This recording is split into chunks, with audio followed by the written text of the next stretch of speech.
For today's video, magluluto nga pala ako ngayon ng napakasarap na tinulang manok dito sa amin sa probinsya. Napapaya ang lahok.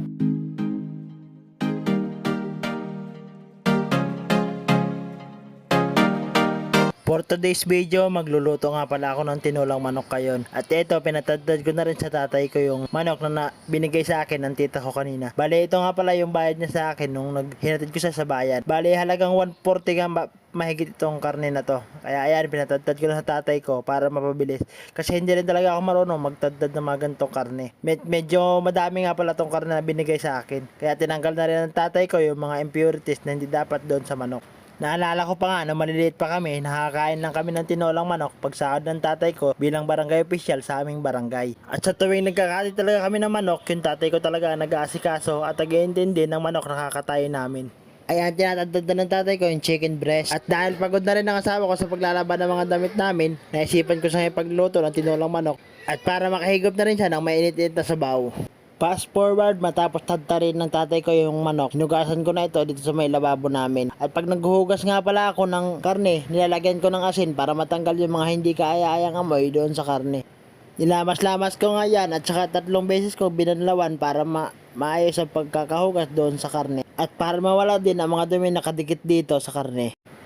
Pagkatapos tadtarin ng tatay ko yung manok, pinahiwa ko na rin yung papaya at meron batang makulit na hindi mawalay sa kanyang lolo. Lagi talaga ito nakadikit sa kanyang lolo pag andito ito sa amin yung lolo niya.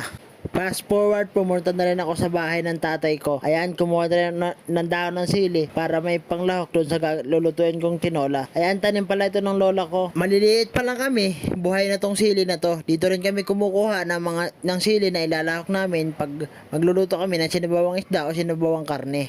Dito talaga sa probinsya, pag masipag ka lang manguha, hindi ka na magugutom dito sa amin. At makakakain ka ng masarap na ulam. Ayan, pumasok na rin ako sa bahay ng tatay ko para kumuha ng aromatics. Ito nga pala naman ako, bawang at sibuyas. At namitas na rin ako ng mga ampalaya na ipagbibili ko sa baba. Bale, ang pagbibilan nito ay gagamitin ko pambili ng mga samya na gagamitin ko sa pagluto ko ng tinola.